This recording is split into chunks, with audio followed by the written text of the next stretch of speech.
Kita sudah tahu teman-teman sekalian kalau kita terdiri dari dua, jasad dan ruh. Dan jasad tidak akan berfungsi tanpa ruh, dan itu nyata sekali terlihat kalau seseorang sudah meninggal dunia. Yang tadinya bisa bergerak, bisa bernafas, bisa melihat, bisa merespon, maka dengan keluarnya ruh dari jasadnya maka tidak akan ada lagi fungsinya. Bahkan jasad ini bisa rusak dan membusuk hanya dalam hitungan jam saja kalau ruh sudah keluar. Mati bagi seorang mukmin adalah awal segalanya. Tidak ada yang perlu disedihkan. Kita tidak perlu takut menghadapi kematian. Dan ini yang difahami oleh kaum salafus saleh dulu. Dari para sahabat, dari para tabi'in. Mereka sangat faham mati itu justru awal segalanya, bukan akhir segalanya. Karena dia akan pergi menuju kepada kehidupan abadi. Dan apapun yang sudah dia usahakan selama di dunia, dia akan panen di sana. Maka mati sebuah kebahagiaan bagi orang beriman. Suka, tidak suka dia akan datang. Dan dia awal segalanya bagi orang beriman. Dia akan menjadi akhir segalanya, itu bagi orang kafir. Akhir segalanya bagi dia. Karena sudah tidak ada kesempatan untuk memperbaiki. Mereka akan menyesal. Makanya Allah ingatkan dalam ayat Al-Quran. A'udzubillahi minasyaitonirrajim. Wala tamutunna illa wa antum muslimun. Jangan sampai kalian meninggal dunia kecuali dalam keadaan Islam. Itu sudah modal itu. Meninggal dalam keadaan kafir, selesai urusannya. Walaupun anaknya ingin berbakti, mau menyelamatkan orang tuanya, tidak akan mampu. Tidak ada yang bisa menolong lagi. Orang kafir dalam banyak ayat Al-Quran, wa na'udzubillah, mereka pada hari kiamat menyesal, tapi tidak ada gunanya lagi penyesalan tersebut. Makanya harus difahami poin-poin seperti ini. Kata Imam Qurtubi rahimahullah, proses keluarnya ruh dari jasad, pada bab ini kata beliau diterangkan bahwa menjelang dikeluarkan ruh seorang mukmin maupun kafir dari jasadnya, ada pemberitahuan terlebih dahulu, dan sesudah dicabut maka ruh itu akan dibawa naik ke langit. Ibnu Mubarak, atau nama beliau adalah Abdullah bin Mubarak, salah satu ulama tabi'in yang masyhur dengan keimanannya, berkata dari Haywah, dari Abu Sakhr, dari Muhammad bin Ka'ab Al-Qurazi, apabila jiwa mukmin telah tergenang, maka datanglah kepadanya malaikat maut lalu mengucapkan, Assalamu alayka, hai wali Allah. Allah mengucapkan salam untukmu.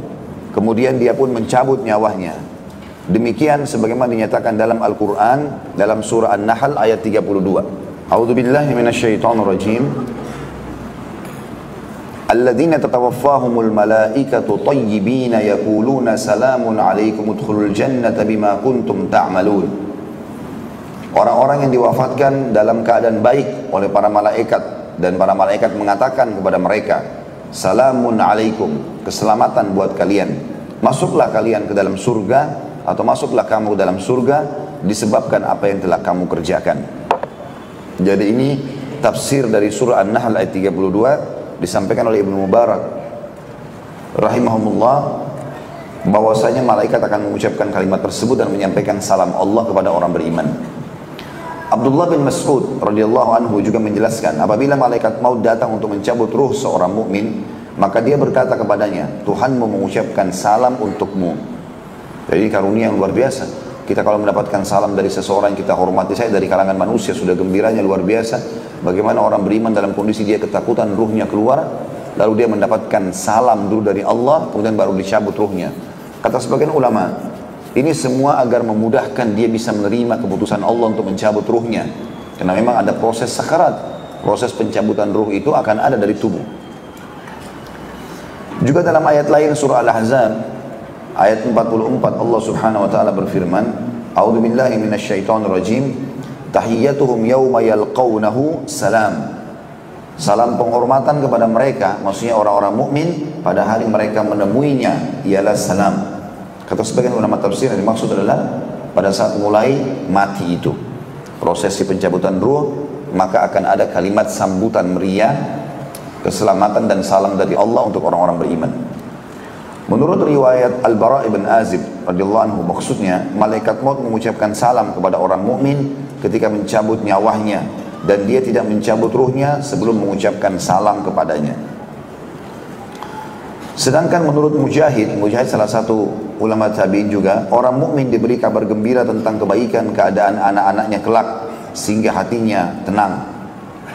Maksudnya adalah makna daripada surah Al-Ahzab ini, dia sudah lihat malaikat, dia sudah tahu dia akan ke surga, Maka menambah kegembiraannya menurut Mujahid, bahwasanya Allah menyampaikan anak-anakmu nanti akan selamat bernama fulan, bernama fulan, bernama fulan.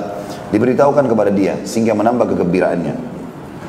Tentu makna yang pertama lebih tepat disampaikan oleh Ibnu Mas'ud dan juga Al-Bara' ibn Azib radhiyallahu anhu majma'in, bahwasanya ini adalah ucapan selamat dari malaikat untuk calon mayit tadi. Adapun menurut riwayat Ibnu Majah dari Abu Hurairah radhiyallahu anhu dari Nabi SAW, di mana beliau bersabda, para malaikat pada datang apabila orang yang akan mati itu saleh, maka malaikat itu berkata, keluarlah hai jiwa yang baik dari dalam tubuh yang baik, keluarlah dalam keadaan terpuji dan bergembiralah karena akan mendapat rahmat dan kesenangan, dan Tuhan pun meridhoimu, tidak murka. Dengan demikianlah perkataan ini atau perkataan itu diucapkan terus menerus sampai nyawanya keluar dan selanjutnya dibawa ke langit. Maka dibukakanlah pintu langit untuknya seraya ditanyakan. Para malaikat di langit bertanya, siapa ini? Maka para malaikat yang membawa nyawa itu berkata, Fulan bin Fulan. Maka disambutlah dia dengan ucapan selamat datang jiwa yang baik dari dalam tubuh yang baik. Masuklah hai jiwa yang terpuji dan bergembiralah karena akan mendapat rahmat dan kesenangan, dan Tuhan pun meridhoimu, tidak murka. Begitulah seterusnya perkataan itu diucapkan kepadanya hingga sampai ke langit di mana dia menemui Allah. Tentu di sini dimaksud jiwa yang baik karena dia beramal saleh dan beriman, dan jasad yang baik maksudnya jasadnya selama hidup digunakan untuk kebaikan dan kepatuhan. Begitulah seterusnya perkataan itu diucapkan kepadanya hingga sampai ke langit di mana dia menemui Allah. Tetapi jika orang yang mati itu manusia jahat, maka malaikat maut berkata kepadanya, dan maksud manusia jahat adalah dua, orang kafir dan orang fasik. Jadi orang fasik artinya orang muslim yang banyak dosanya, prosesi kematiannya sama dengan orang kafir. Keluarlah hai jiwa yang busuk dari dalam tubuh yang busuk, keluarlah dalam keadaan tercela dan bergembiralah dengan mendapat air yang sangat panas, air yang sangat dingin, dan berbagai macam azab yang serupa dengannya. Perkataan seperti itu diucapkan terus sampai nyawanya keluar, kemudian dibawa ke langit dan diminta bukakan pintu. Maka ditanyakan oleh para malaikat di langit, siapakah ini? Maka malaikat yang membawanya mengatakan, Fulan. Jawab malaikat yang membawanya. Maka disambutlah dengan ucapan, tidak ada kata selamat datang untukmu, hai jiwa yang busuk yang berasal dari dalam tubuh yang busuk. Kembalilah kamu dengan terhina, pintu langit tidak akan dibukakan untukmu. Maka nyawa itu dikembalikan dari langit ke dalam kubur. Hadis ini disebutkan oleh Ibnu Majah dan disahihkan oleh Syekh Albani dalam Shahihul Jami' di nomor 1968. Hadis ini diriwayatkan oleh Ibnu Majah dari Abu Bakar bin Abi Syaibah, dari Syabab bin Siyar, dari Ibnu Abi Dhi'b, dari Muhammad bin Amr bin Atha, dari Sa'id bin Yasar, dari Abu Hurairah radhiyallahu anhu. Ini memang isnad yang sahih dan thabit atau otentik. Tokoh-tokohnya disepakati oleh Al-Bukhari dan Muslim. Selain Ibnu Abi Dhi'b, dia hanya disepakati oleh Muslim saja. Maknanya adalah bahwasanya hadis ini sangat jelas, sahih, diterima oleh semua ulama, dan kaum muslimin harusnya meyakini dan mengkonsumsinya, dipakai dalam realita kehidupannya sehari-hari. Kalau memang orang mukmin akan seperti ini prosesi kematiannya, dan juga orang kafir dan fasik akan seperti itu. Dan setiap orang di antara kita tidak bisa luput, bahkan tidak ada jaminan hari ini kita masih bisa melanjutkan hidup kita atau tidak. Kemudian dikatakan sementara itu lanjutannya, Muhammad bin Amr dari Sa'id bin Yasar dari Abu Hurairah radhiyallahu anhu dari Nabi SAW bahwasanya beliau bersabda, sesungguhnya orang yang akan mati dihadiri para malaikat. Apabila dia orang soleh, maka para malaikat itu akan berkata, keluarlah hai jiwa yang baik. Berarti bukan hanya malaikat maut, tapi ada banyak malaikat-malaikat yang datang kepadanya. Juga riwayat Imam Muslim dari sahabat yang sama, Abu Hurairah radhiyallahu anhu juga berkata, apabila nyawa orang mukmin keluar, maka dijemput dua orang malaikat yang terus membawanya naik. Dan ini disebutkan dalam Sahih Muslim nomor 2872. Hamad berkata, dan seterusnya Abu Hurairah menyebutkan tentang keharuman aromanya bagikan minyak misk atau kasturi. Maka para penghuni langit pun berkata, inilah nyawa yang harum datang dari bumi. Semoga Allah merahmati kamu dan jasadmu yang telah kamu diami. Nyawa itu kemudian dibawa kepada Tuhannya, maka dia, Allah menitahkan, bawalah dia sampai ke batas terakhir. Maksudnya di langit yang ketujuh. Adapun orang kafir, apabila nyawanya keluar, maka kata Hammad, selanjutnya Abu Hurairah radhiyallahu anhu menyebutkan tentang betapa busuknya baunya, sehingga dikutuk oleh semua makhluk yang dilewati sepanjang jalan. Maka berkatalah para penghuni langit dari malaikat, inilah nyawa yang busuk datang dari bumi. Na'udzubillah. Kata Abu Hurairah radhiyallahu anhu pula, maka diperintahkanlah, bawalah dia sampai ke batas terakhir. Sampai di sini Abu Hurairah mengatakan Rasulullah SAW menutup secari kain tipis yang beliau pakai pada hidungnya begini. Ya, maksudnya Nabi SAW mengambil kain dan menutup hidungnya. Dan dari Qatadah tentang tafsir firman Allah Subhanahu Wa Taala dalam surah Waqiah ayat 89, maka dia memperoleh rahmat dan kesenangan.